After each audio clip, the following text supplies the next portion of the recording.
নমস্কার, welcome again. আপনাদের সকলকে আবার স্বাগত জানাই আমার channel awareness for youth with doctor Debayan সরকারে। আজকে একখানা খুব ইন্টারেস্টিং টপিক নিয়ে এসেছি আমি।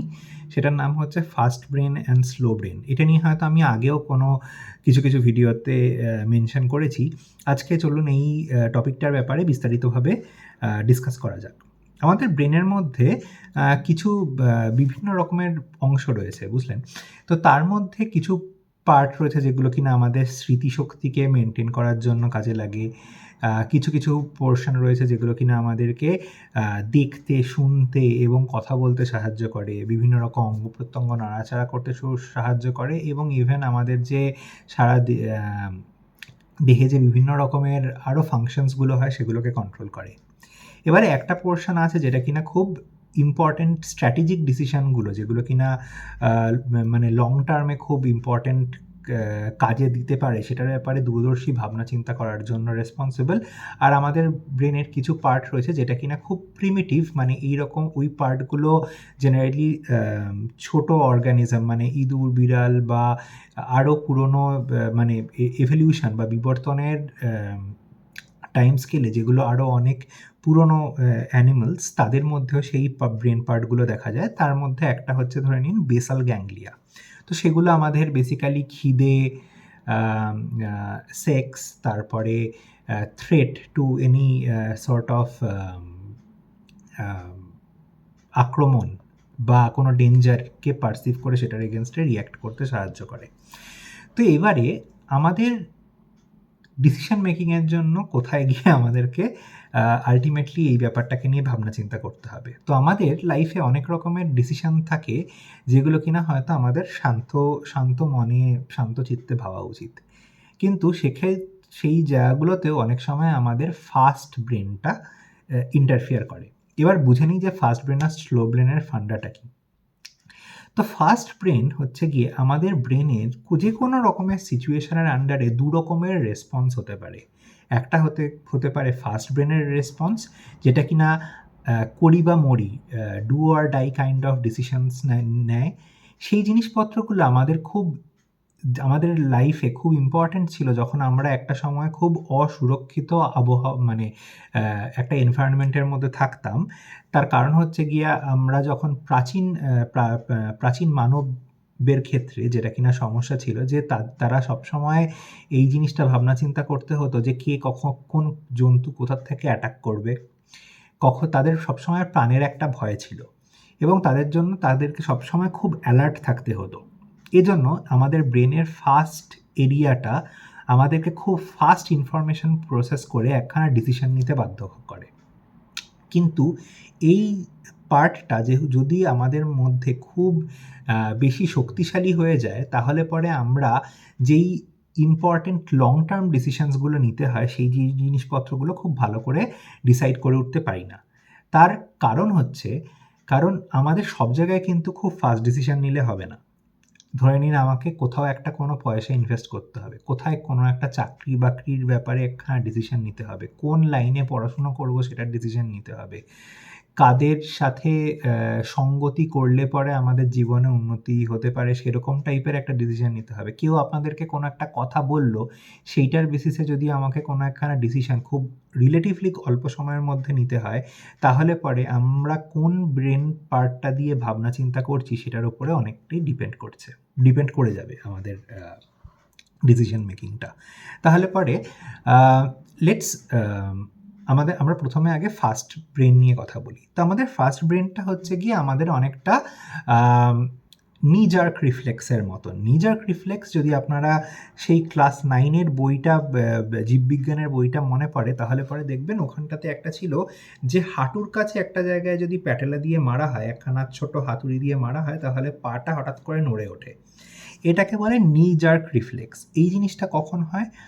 এই জিনিসটা হচ্ছে গিয়ে আমাদের শরীরে এক রকমের প্রক্রিয়াকরণ তৈরি রয়েছে, যার ফলে কিনা আমরা যে কোনো রকমের ধরে নিন কোনো জায়গা খুব গরম, সেটাকে ছোঁয়া মাত্রই আমরা হাতটা পেছনে তুলে নিই, বা ইলেকট্রিকের কোনো শক লাগলে পরে আমরা হাতটা সরিয়ে নিই, এইরকম টাইপের খুব ফাস্ট রেসপন্সের জন্য ফাস্ট ব্রেনটা আমাদের কাজে লাগে। এই জিনিসটা আমাদের কিন্তু অনেক রকমভাবেই জীবনকে আমাদের বাঁচাতে বিভিন্ন রকমভাবে হেল্প করে। যেমন ধরে নিন, একটা এক্সাম্পল আমরা নিচ্ছি যে আপনি আপনার বাড়িতে চোর ঢুকেছে, তো আপনাকে যদি আপনি হঠাৎ করে ঘুম থেকে উঠেই যদি রিয়েলাইজ করেন যে চোর ঢুকেছে, তখন আমাদের প্রথমেই মাথায় আসে যে এই রে এবার কী করি, আমাদেরকে কি মানে লুকানো উচিত, নাকি দরজা বন্ধ করা উচিত, নাকি লাঠি সোঁটা নিয়ে চোরের পেছনে ভাগা উচিত। এবারে এটা পার্সন টু পার্সন সাহসের উপর ডিপেন্ড করছে যে সে কীরকমভাবে ব্যাপারটাকে ডিল করবে। কিন্তু টিপিক্যালি চোর আসলে পরে আমাদের মাথার মধ্যে আসে যে কোনো রকমভাবে নিজেকে প্রতিরক্ষা করতে হবে, এবং এই জায়গাটায় আমাদের মানসিকতাটা ঠিক সেরকমভাবেই কাজ করবে যেরকমভাবে কিনা আমাদের সেই পুরোনো আমলে যখন আমরা জঙ্গলে থাকতাম, সেই সময় আমাদের ব্রেনটা যেরকমভাবে কাজ করতো আমাদের পশু প্রাণী বা এদের এইরকম টাইপের কোনো থ্রেট থেকে প্রোটেক্ট করার জন্য। এবার ধরে নিন আপনি একটা গাড়ি চালাচ্ছেন, গাড়ি চালাতে চালাতে আপনার হঠাৎ করে সামনে একটা বাচ্চা এসে গেল বা একটা কোনো কুকুর বা বেড়াল এসে গেল, আপনাকে হঠাৎ করে ব্রেকটা মারতে হবে। এটাও অনেকটা সেই ফাস্ট ব্রেনের রিয়াকশনের মতনই কাজ, ঠিক আছে? এইরকমভাবে আপনাকে ফাস্ট ব্রেন এরকম টাইপের ডিসিশন নিতে আপনাকে হেল্প করতে পারে। কিন্তু অন দ্য আদার হ্যান্ড, যদি আপনাকে এরকম একটা কোনো সিচুয়েশানে ফেলা হয় যে ধরে নিন মানে যেই রকম সময় অ্যাকচুয়ালি এই ফাস্ট ব্রেনের কম্পোনেন্টটাকে ইউজ করে আমাদের সাথে অনেক রকমের স্ক্যাম হতে পারে। যেমন ধরে নিন আপনাকে কোনো একটা ভয়াবহ সিচুয়েশান দিয়ে দেওয়া হলো যে আপনাকে একখানা ফোন এসছে আপনার কাছে, আপনাকে বলা হচ্ছে যে আপনার নামে কোনো একটা পার্সেল যাচ্ছিল এবং সেইটার মধ্যে কোনো ড্রাগস পাওয়া গেছে, আপনি তাড়াতাড়ি করে আপনার এই ইনফরমেশনগুলো দিন, নয়তো আপনার নামে পুলিশ থানা এইসব হচ্ছে, আপনাকে নার্কোটিক্স ব্যুরো থেকে ফোন করবে, আপনাকে এরকম করবে, এরকমভাবে আপনাকে বিভিন্ন রকমের হ্যাসেলের মধ্যে ফেলা হবে যাতে কিনা আপনি শান্ত মতে কোনো রকমভাবে কোনো ভাবনা চিন্তা না করতে পারেন, এবং যা ওরা তাড়াতাড়ি বলছে সেরকমভাবে ডিসিশন নিতে আপনাকে বাধ্য করা হয়। অথবা আরেকখানা এক্সাম্পল আপনাকে দিতে পারি যে আপনাকে হয়তো এরকম একখানা স্ক্যাম করা হলো যে এই রকম সময় আপনাকে একখানা কল করেছে, যে এই সময়টায় আপনি হয়তো খেতে বসেছেন বা মানে খুব শান্ত মাথায় থাকার কথা, সেই সময় আপনাকে হঠাৎ করে উত্তেজিত করে তোলা, যে আপনাকে ভয় দেখানো হলো যে আপনার খুব নিকট আত্মীয় পরিজন কোথাও একটা অ্যাক্সিডেন্টে পড়েছে, আপনাকে এক্ষুনি আসতে হবে, বা ওকে হসপিটালে অ্যাডমিট করার জন্য আপনার এই মুহূর্তেই এত টাকা চাই, তো তাকে ইউপিআই করে এত টাকা পাঠিয়ে দিতে হবে, বা আপনার ক্রেডিট কার্ডের ইনফরমেশান এটসেট্রা নিয়ে নেওয়া হলো। এইগুলো হচ্ছে গিয়ে ফাস্ট ব্রেনকে ট্রিগার করে কীরকমভাবে এক্সপ্লয়েট করা হতে পারে। এই জিনিসটা কিন্তু সেলস টেকনিকের মধ্যেও ইউজ করা যেতেই পারে।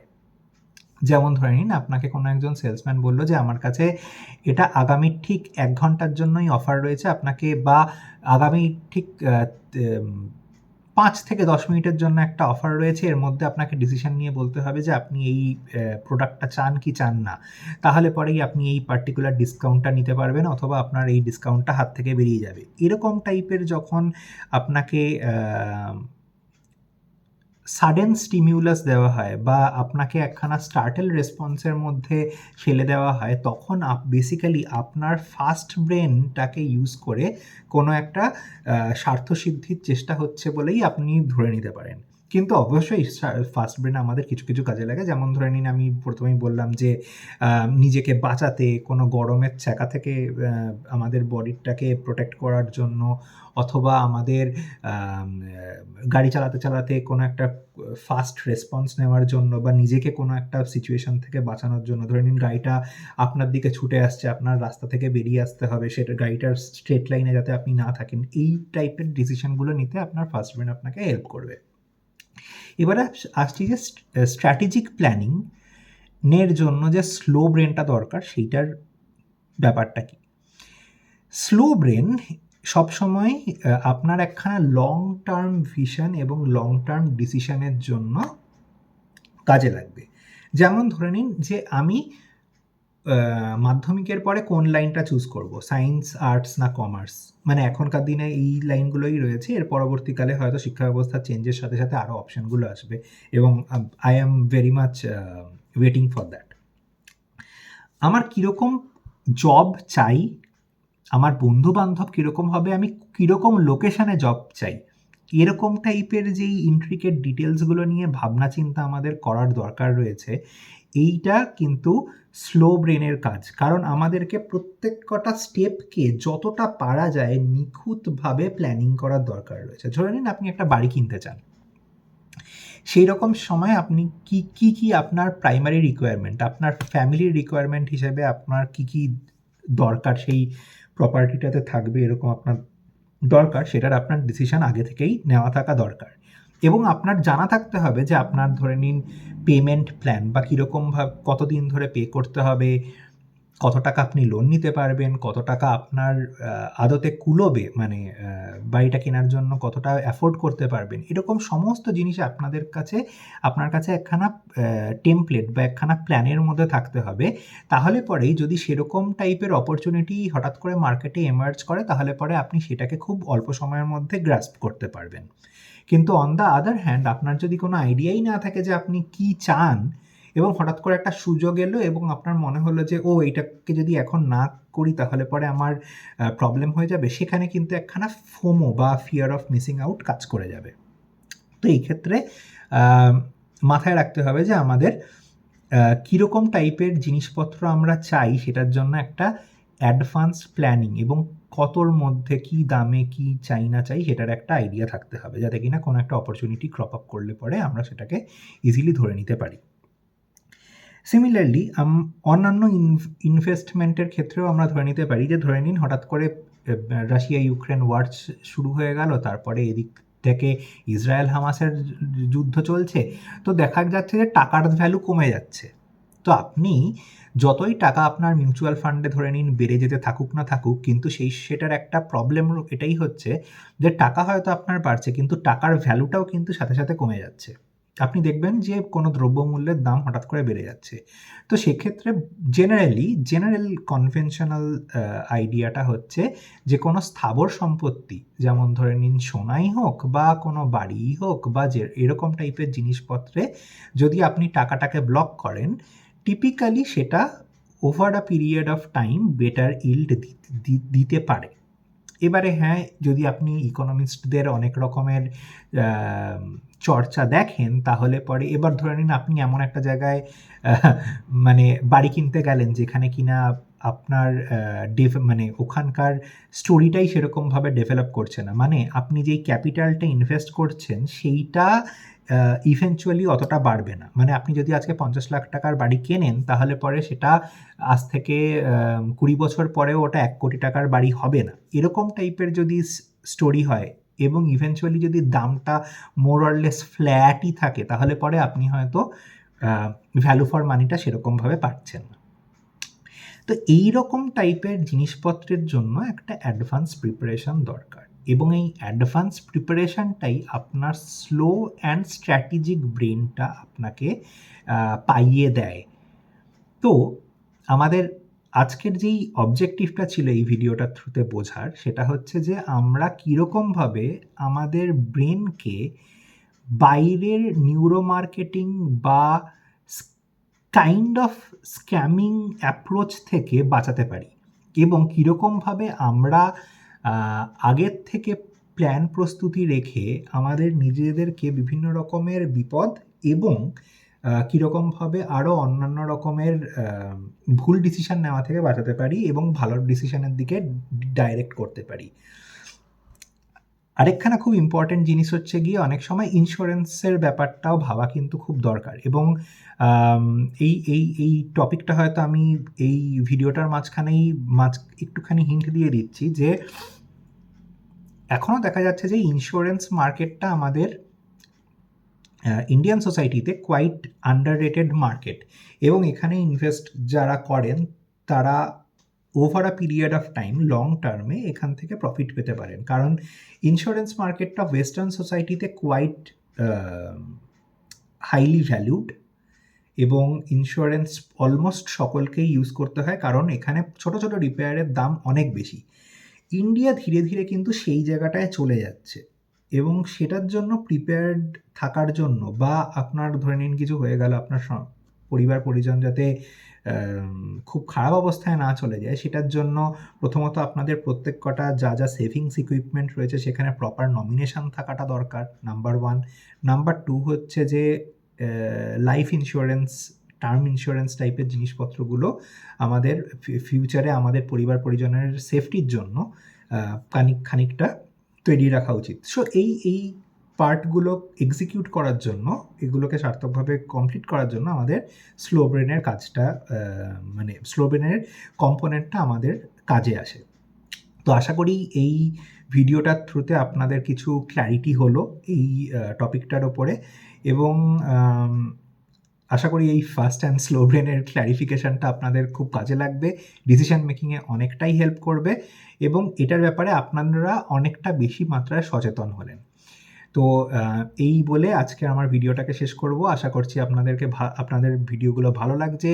কাইন্ডলি সাবস্ক্রাইব করুন, আরও আপনাদের বন্ধুদের যাদের এই রকম টাইপের আইডিয়া থেকে উপকার হওয়ার সম্ভাবনা আছে তাদের কাছে ফরওয়ার্ড করুন, এবং তাদেরকেও সাবস্ক্রাইব করতে বলুন। আশা করছি আপনারা আমাকে আরও অনেক ভালোবাসা আর উদ্দীপনা দেবেন, যাতে পরে আমি আরও ভালো কন্টেন্ট আপনাদের জন্য নিয়ে আসতে পারি ইনকামিং ফিউচার। এই বলে আজকের ভিডিওটা আমি শেষ করছি। ধন্যবাদ, থ্যাংক ইউ, সঙ্গে থাকবেন।